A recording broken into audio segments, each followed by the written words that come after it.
Well, most of us are used to getting out of cast iron baths these days with modern plumbing, but in the old days, this is what marble baths looked like.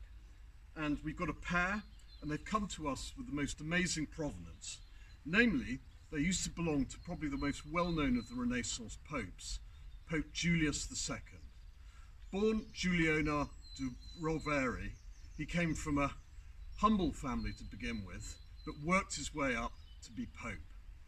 He was an amazing man.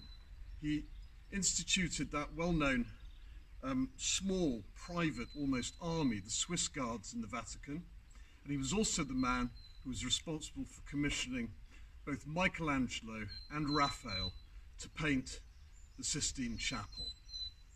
Well, when he wasn't doing that, he did have the occasional time to take some relaxation, and in 1508 he bought an estate with a villa outside Rome called La Suvera. We think the name comes from the French word sovereign, and over the short period of time he had commissioned the Italian architect Petruzzi to remodel the house. And these originally would have stood inside in the villa itself, where we've almost got his and hers baths. But with the advent of modern plumbing, they were probably taken outside sometime in the late 19th or early 20th century and placed in the gardens, where they were planted up with flowers.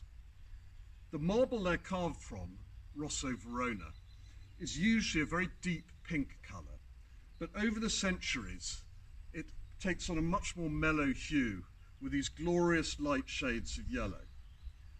So they've probably been there for 500 years, and subsequently, after his death, like many Italian villas, it changed hands through a bunch of noble families and eventually ended up with the Ricci family, who turned La Suvera into a relais chateau, and after it closed, the contents were dispersed.